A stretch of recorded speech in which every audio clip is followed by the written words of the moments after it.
राधे राधे दोस्तों। आज मैं आपको सुनाऊंगी सावन सोमवार की एक लड़की और उसके भाई की बहुत ही दुख भरी कहानी। अगर आप हमारे चैनल पर नए हैं तो प्लीज़ हमारे चैनल को सब्सक्राइब करें, वीडियो को लाइक करें और शेयर करें। एक गांव में एक ग्वाला रहता था। वह ग्वाला था तो जाहिर है उसके पास बहुत से गाय बछड़े थे। ग्वाला गरीब था, उसके पास ज़्यादा धन नहीं था। ग्वाले के परिवार में ग्वाले की पत्नी, ग्वाले के दो छोटे छोटे बच्चे थे, एक बेटा और एक बेटी, और बहुत सारी गाय और बछड़े थे। ग्वाला उन गायों को चराने जाता था जंगल में, और उनके गाय और दूध और घी बेचकर ही अपने परिवार का पालन पोषण करता था। जितना भी ग्वाला कमाता था उसकी पत्नी उतने में ही संतुष्ट थी और अपने बच्चों को पाल रही थी। एक दिन उसकी पत्नी बहुत बीमार हो गई और उसकी मृत्यु हो गई। अब ग्वाले के ऊपर ही अपने दोनों बच्चों की जिम्मेदारी आ गई। कहते हैं कि अगर पिता मर जाए तो माता अपने बच्चों को सही तरीके से पाल लेती है, लेकिन एक पिता ऐसा नहीं कर पाता है। उस ग्वाले को भी बहुत परेशानी हो रही थी। वह गाय चराने जाता तो अपने बच्चों के लिए भोजन तैयार नहीं कर पाता था। बच्चे अभी छोटे थे। बेटी 10 साल की थी और बेटा 8 साल का था। कुछ समय तो ऐसे ही बीत गया। फिर ग्वाले ने बच्चों के पोषण के लिए जो दूसरी शादी कर ली। ग्वाले की दूसरी पत्नी घर में आ गई। वह ग्वाले के बच्चों को बिल्कुल भी पसंद नहीं करती थी, लेकिन ग्वाला अपनी दूसरी पत्नी को पाकर बहुत खुश रहने लगा।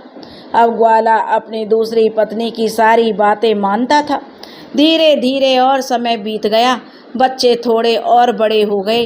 अब लड़का 12 साल का हो गया और उसकी दूसरी माँ लड़के को तो बिल्कुल भी पसंद नहीं करती थी।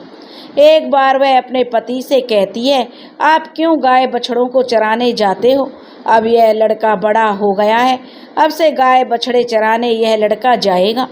फिर बेचारा लड़का रोज़ सुबह जंगल में गाय बछड़े चराने जाता और शाम को वापस आ जाता। इधर लड़की भी बड़ी हो गई थी। वह घर का सारा काम करती और खाना बनाती, अपने भाई को अपने हाथों से खाना खिलाती। वह लड़की भगवान शिव की बहुत बड़ी भक्त थी। वह भगवान शिव का रोज़ पूजन किया करती थी। वे दोनों भाई बहन एक दूसरे को बहुत प्यार करते थे और दोनों आपस में बातें करते थे कि पता नहीं हमारे पिताजी को क्या हो गया है। अब तो वो हम पर बिल्कुल भी ध्यान नहीं देते। जब से हमारी माँ की मृत्यु हुई है हमारे कितने कष्ट भरे दिन आ गए हैं। तब बहन अपने भाई को समझाती कि तुम बिल्कुल भी चिंता मत करो भैया, तुम्हारी बड़ी बहन है ना तुम्हारे साथ। यह कहकर वह अपने भाई को सांत्वना देती। फिर भाई कहता, दीदी मुझे माँ की बहुत याद आ रही है। अगर आज हमारी माँ होती तो हमें कितने प्यार से खाना खिलाती। दोनों भाई बहन अपनी माँ को याद करके रोने लगे। ऐसे ही धीरे धीरे दिन बीत रहे थे। एक दिन लड़का गाय चराने जंगल में गया। जंगल में लड़के को एक शेर मिल गया तो लड़का दौड़कर एक पेड़ पर चढ़ गया। शेर ने कहा, और शेर से वह लड़का कहने लगा, शेर भाई तुम मुझे क्यों खाना चाहते हो? तब शेर ने कहा, भाई मैं बहुत भूखा हूँ, अगर तुम चाहते हो कि मैं तुम्हें ना खाऊं तो तुम मुझे एक गाय या बछड़ा दे दो जिसे खाकर मैं अपनी भूख मिटा सकूं। लड़के ने कहा, भाई मैं अपनी बहन का इकलौता सहारा हूँ, मेरी बहन तो रो रो कर मर जाएगी। मेरे पिता और मेरी सौतेली माँ है जो हम दोनों पर बहुत अत्याचार करते हैं। मैं अपनी बहन की उम्मीदें नहीं टूटने दे सकता। अगर फिर भी तुम्हें मुझे खाना है या गाय और बछड़ा खाना है तो मैं वह भी नहीं दे सकता, क्योंकि इसके लिए मुझे अपने माता पिता से पूछना होगा। तब शेर ने कहा, ठीक है, कल तुम अपने माता पिता से पूछ कर आना। फिर लड़का शाम को अपने घर गया और अपने पिता से कहा, पिताजी आज मुझे जंगल में शेर मिला था। अभी उसने पूरी बात हुई भी नहीं थी कि उसके पिता ने उसे डांट दिया और वह लड़का रोने लगा। फिर रोते रोते उसने कहा, पिताजी मैं आपसे कुछ कहना चाहता हूँ, आप मेरी बात सुन लीजिए। लेकिन जो ग्वाला था अपने बेटे की बात पर कोई ध्यान नहीं दे रहा था। जब लड़के ने कई बार अपने पिता से बात करनी चाही तो उसके पिता ने उसकी सारी बात सुनी। लड़के ने अपनी सारी बात बताई कि जंगल में उसे कल एक शेर मिला था, वह मुझे खाएगा या गाय और बछड़े को। यह सब बात उसकी सौतेली माँ सुन रही थी।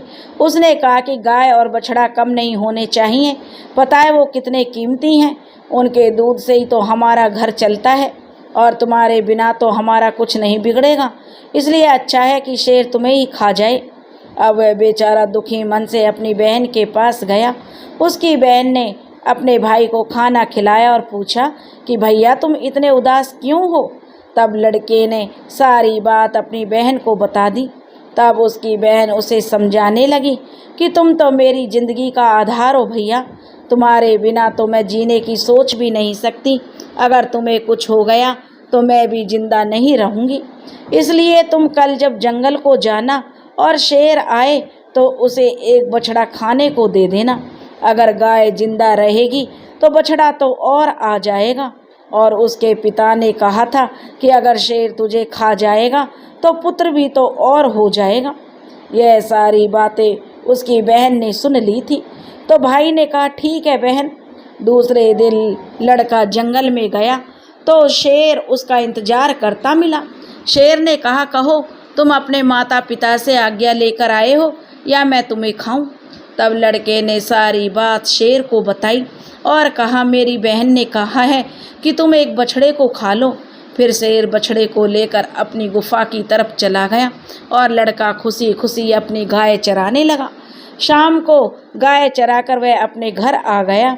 उसके माता पिता गाय और बछड़ों की गिनती करने लगे तो एक बछड़ा कम था। वह समझ गए कि वह बछड़ा लड़का शेर को दे आया है। इस बात पर उसके माता पिता बहुत गुस्सा हो गए और उस लड़के को मारने लगे। उसके पिता ने उस लड़के को डंडे से इतना मारा कि वह लड़का बेहोश होकर गिर पड़ा। उसकी बहन यह सब देख रही थी। उसकी बहन को बहुत गुस्सा आ रहा था, लेकिन वो बेचारी कर भी क्या सकती थी। जब उसके माता पिता चले गए तब उस लड़के की बहन ने अपने भाई को उठाकर अपने कमरे में लेकर गई और उस पर पानी के छींटे मारने लगी। जब होश में लड़का आ गया तो उसे उसकी बहन ने पानी पिलाया और खाना खिलाया। दोनों भाई बहन बहुत देर तक रोते रहे। फिर बहन ने कहा भैया अब तुम्हारा यहाँ रहना खतरे से खाली नहीं है। मेरे पास माँ की यह निशानी है, यह अंगूठी है, तुम यह अंगूठी पहन लो और यह घर छोड़कर चले जाओ। अगर तुम जीवित रहोगे तो मुझे उम्मीद रहेगी कि हम कभी ना कभी ज़रूर मिल जाएंगे। भाई की समझ में बहन की सारी बातें आ रही थी। उसने कहा बहन तुम ठीक कह रही हो, लेकिन मैं तुम्हें यहाँ अकेले छोड़कर कैसे चला जाऊँ। माँ तुम पर भी तो अत्याचार करती है, तुमसे सब काम करवाती है, मारती पीटती भी है। तब बहन ने कहा भाई अगर तुम ठीक रहोगे तो मैं सब कुछ सहन कर लूँगी, लेकिन तुम यहाँ से चले जाओ।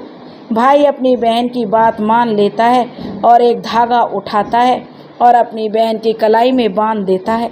भाई अपनी बहन से बोलता है बहन यह मेरी निशानी है, जब भी हम मिलेंगे तो यह देखकर एक दूसरे को पहचान लेंगे, तुम यह धागा टूटने मत देना। बहन ने कहा ठीक है भैया। जब दोनों बहन भाई बातें कर रहे थे तो उनकी सौतेली माँ उन दोनों बहन भाइयों की बातें सुन रही थी। वह मन ही मन में सोचने लगी अच्छा यह बात है, अब मैं मज़ा चखाती हूँ। जब लड़का और लड़की सो गए तो सौतेली माँ ने अपने पति से कहा कि मुझे इस लड़के का मांस खाना है।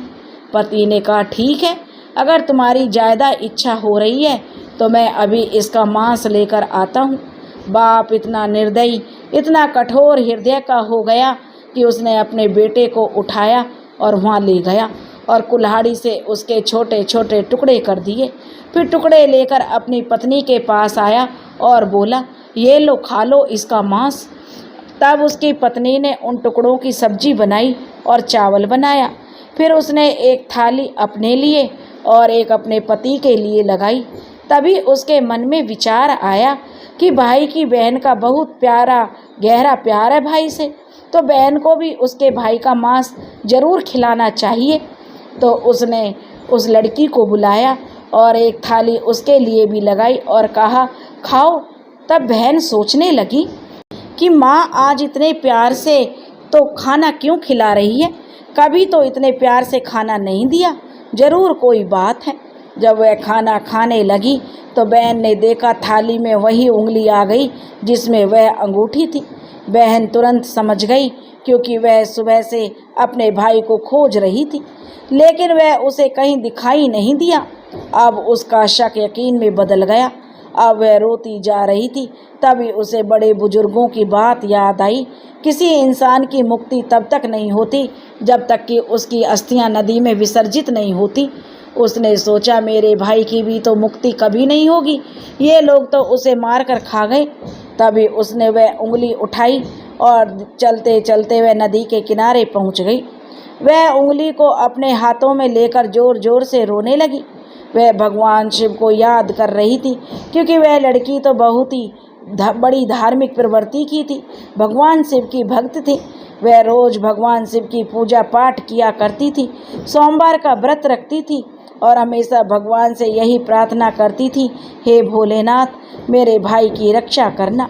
उस दिन भी वह लड़की रोते रोते कह रही थी, हे भोलेनाथ, मेरा इस संसार में कोई नहीं है।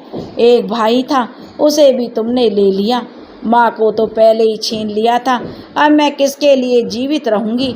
मैं अब अकेले कैसे रहूँगी? अब मैं भी इस नदी में कूदकर अपनी जान दे दूँगी। फिर उसने वह उंगली उसने नदी में डाल दी और भगवान से प्रार्थना करने लगी, हे भोलेनाथ, मेरे भाई को मुक्ति देना।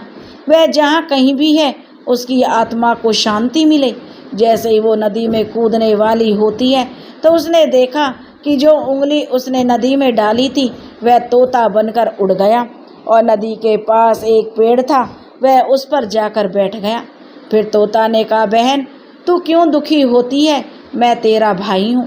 बहन, तुमने यह बहुत अच्छा किया जो तुमने यह उंगली नदी में डाल दी। इससे मेरी मुक्ति हो गई है और मुझे तोता का जन्म मिल गया है। बहन, तुम चिंता मत करो, मैं तोता बनकर भी तुम्हारी हर तरह से मदद करूँगा। हम दोनों आपस में बहुत सारी बातें किया करेंगे। यह देखकर बहन बहुत खुशी हो गई कि चलो, मेरा भाई मेरे साथ तो है, किसी भी रूप में सही। फिर बहन घर वापस आ गई। सौतेली माँ उससे सारा काम करवाती और बहुत खुश होती। मन ही मन सोचती, चलो अब इसका कोई भाई नहीं है, इसके भाई से तो पीछा छूटा। लेकिन वह लड़की जल्दी से अपना काम पूरा करती और बाग बगीचों में जाती। वहाँ उसका भाई उसका इंतजार करता रहता।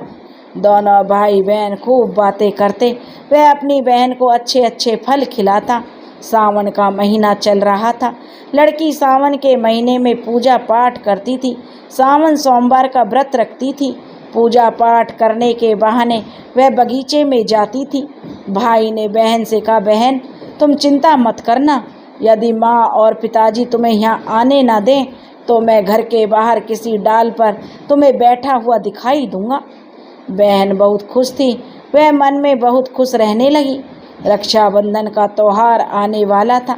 भाई ने सोचा, मुझे अपनी बहन के लिए कुछ करना चाहिए। वह वहाँ पर जो बहुत ही निर्दयी लोगों के साथ रहती है, जो उन्होंने मेरे साथ किया, कहीं वही मेरी बहन के साथ ना कर दें। भाई ने मन में विचार किया कि मुझे उनसे बदला लेना होगा। फिर उसने भगवान से प्रार्थना की कि हे भगवान, मेरी बहन की रक्षा करना। तभी वह तोता एक लोहार के पास पहुंच गया। लोहार से तोता ने कहा, बाप ने मारा, माँ ने मरवाया, बहन सरासर रोई री, मैं हरियल तोता बन उड़ी आया। फिर वह लोहार कहने लगा, तुम क्या कह रहे हो? मेरी तो कुछ समझ में नहीं आया। फिर उसने वही दोहराया, माँ ने मरवाया, बाप ने मारा, बहन सरासर रोई री, मैं हरियल तोता बन उड़ी आया। तोता को बोलता हुआ देखकर अब उस जो लोहार को उसकी बातें सुनने का मन हुआ। वह कहने लगा, तोता, तुम मुझे खुलकर बताओ, तुम क्या कहना चाहते हो? तब तोता ने सारी बात लोहार को बताई। लोहार तोता की बात सुनकर कहता है, तुम्हारी कहानी तो बहुत दुख भरी है। यह सुनकर तो मुझे रोना आ गया। तुम बताओ, तुम मुझसे क्या चाहते हो? अगर तुम चाहो तो मैं तुम्हारे लिए अपनी जान भी दे सकता हूँ। तब तोता ने उस लोहार से कहा कि मुझे कुछ नहीं चाहिए, बस तुम मेरे लिए एक ऐसी कटार बना दो जो तलवार से भी तेज हो। लोहार ने कहा ठीक है भाई। फिर उस लोहार ने तोता के लिए एक कटार बनाई। कटार बन गई तो तोता ने कहा इस कटार को मेरे पंखों में छुपा दो। लोहार ने कटार को तोता के पंखों में छुपा दी। वह तोता वापस पेड़ पर आ गया। उसने अपनी बहन को कुछ नहीं बताया और उसकी बहन उससे मिली, बातें की, साथ में भोजन किया और वह घर वापस चली गई। अगले दिन तोता एक सुनार के पास गया और तोते ने सुनार से भी वही कहा कि बाप ने मारा, माँ ने मरवाया, बहन सरासर रोई री, मैं हरियल तोता बन उड़ियाया। सुनार ने कहा कि तोता तुम क्या कह रहे हो, मुझे तो कुछ समझ नहीं आया। वह फिर से वही कहने लगा कि बाप ने मारा, माँ ने मरवाया, बहन सरासर रोई थी, मैं हरियल तोता बन उड़ियाया। सुनार को भी अब उस तोते की बात अच्छी लगी। उसने भी उससे उसके दुख को जानने की इच्छा हुई, वह क्या कहना चाहता है। सुनार ने तोता से कहा कि तुम मुझे साफ साफ बताओ, तुम क्या कहना चाहते हो। तोता ने सुनार को भी सारी बात बता दी। सुनार भी तोता की बात सुनकर बहुत दुखी हुआ। सुनार ने उससे बहुत हमदर्दी हो गई और सुनार भी उसकी बातें सुनकर रोने लगा। फिर सुनार कहता है बताओ तोता, मैं तुम्हारी क्या मदद कर सकता हूँ। तोता ने कहा कि भाई रक्षाबंधन आने वाला है, मैं अपनी बहन को सोने के कुछ गहने देना चाहता हूँ, तो तुम मेरी बहन के लिए गहने बना दो। तोते की बात सुनकर सुनार ने कहा बस इतनी सी बात, बताओ क्या क्या बनवाना है। फिर सुनार ने उसकी बहन के लिए कुछ गहने बना दिए तो तोता ने उसे बहुत धन्यवाद दिया और कहा भाई तुम यह गहने मेरी गर्दन में डाल दो। फिर सुनार ने वो गहने उसकी गर्दन में डाल दिए। फिर तोता उड़कर उसी पेड़ पर आ गया जिस पेड़ पर वह रहता था। उस पेड़ की कोटड़ में उसने वह गहने रख दिए। धीरे धीरे समय बीता। फिर रक्षाबंधन का त्यौहार आया। उसकी बहन उस तोते को राखी बांधने आई। दोनों भाई बहन बहुत खुश हुए। तोते ने सारे गहने अपनी बहन को दे दिए। गहने पाकर बहन बहुत खुश हुई। फिर उसने पूछा कि भाई तुम्हारे पास ये गहने कहाँ से आए। तो तोता ने कहा कि मेरा एक सुनार दोस्त है, उसने मुझे बनाकर दिए हैं। फिर तोते की बहन खुशी खुशी घर चली गई। जब सौतेली माँ ने उस लड़की के गहने पहने हुए देखी तो वह जल भुन गई और उसे मारते हुए बोली बता ये गहने तू कहाँ से चोरी करके लाई है। तब उस लड़की ने कहा माँ मैंने यह चुराए नहीं है, यह तो मेरे भाई ने मुझे दिए हैं जो एक तोता है। वह सौतेली माँ को पूरी बात नहीं बताती कि उसका भाई ही तोता बन गया है। उसने कहा एक तोता है, वह मुझसे बातें करता है और मैंने उसे अपना भाई बना लिया है, उसी ने मुझे ये गहने दिए हैं। तब सौतेली माँ सोचने लगती है कि ऐसा कौन सा तोता है जो इसका भाई बन गया है। जैसे तैसे तो एक भाई से पीछा छुड़ाया, अब यह दूसरा भाई कहाँ से आ गया। फिर दूसरे दिन उसकी माँ उस तोते को ढूंढने जंगल में जाती है। तभी उसे तोता दिखाई पड़ता है। वह तोते को पकड़ने की कोशिश करती है लेकिन तोता उसके हाथ में नहीं आता। थक हार कर उसकी सौतेली माँ वहीं बैठ जाती है। कुछ देर बाद फिर तोता को पकड़ने की कोशिश करती है लेकिन तोता उसकी पकड़ में नहीं आता। वह सोचती है कि कैसे भी करके मैं इसे पकड़ लूं और इसे मार दूं, इसे ज़्यादा भाई बनने का शौक़ है। वह सुबह से शाम तक तोता को पकड़ने की कोशिश करती है लेकिन तोता को नहीं पकड़ पाती है। फिर वह थक हार कर घर आती है तो उसका सारा गुस्सा उस लड़की पर निकलता है। वह उसके सारे गहने भी छीन लेती है। अगले दिन लड़की तोता से मिलने जाती है तो तोता कहता है बहन जो गहने मैंने तुम्हें दिए थे वे कहाँ हैं। तब बहन कहती है भैया वो गहने तो माँ ने छीन लिए हैं। यह सुनकर तोता को बहुत गुस्सा आता है और वो कहता है बस अब इनके पाप का घड़ा भर चुका है, अब इनको सज़ा मिलनी ही चाहिए। फिर वह तोता उस घर के बाहर एक पेड़ की डाल पर बैठ जाता है और इंतज़ार करता है कि उसके माता पिता कब बाहर निकलें। तब वह लड़की बाहर कुछ काम कर रही थी तो उसकी माँ किसी बात पर उसे डांट रही थी और उसे मार रही थी। तभी उसका पिता भी बाहर आ जाता है और अपनी पत्नी के साथ उस लड़की को मारने लगता है। यह सब वह तोता पेड़ पर बैठकर देख रहा था। उसे यह सब देखा नहीं गया और वह अपनी सौतेली माँ और बाप पर झपट पड़ा। उसके पंखों में जो कटार थी उसने उन दोनों की आंखों में घुसा दी। अब वे दोनों अंधे हो गए और तड़पने लगे। फिर उसने अपनी चोंच से कटार उठाई और उन पर वार कर दिया। फिर दोनों जमीन पर गिर पड़े। तोता ने कहा, तुम दोनों ने बहुत पाप किया है, मैं तुम दोनों को नहीं छोड़ सकता। तब वे दोनों कहते हैं कि तुम्हारा हमसे क्या बैर है। तब तोते ने कहा, तुमने तो मुझे मारकर खा लिया और पूछ रहे हो कि क्या बैर है। फिर वे दोनों तड़प कर मर जाते हैं। तब तोता अपनी बहन से कहता है कि बहन, चलो अब हम यहाँ नहीं रहेंगे। अगर यहाँ रहेंगे तो हमें अपने दुख याद आएंगे, हम उनको कभी भूल नहीं पाएंगे और दुखी रहेंगे। तो उसकी बहन कहती है, हाँ भैया, अब हम यहाँ नहीं रहेंगे, अब हम ऐसी जगह रहेंगे जहाँ कोई हम दोनों को अलग ना कर सके। फिर वे दोनों वहाँ से चले जाते हैं।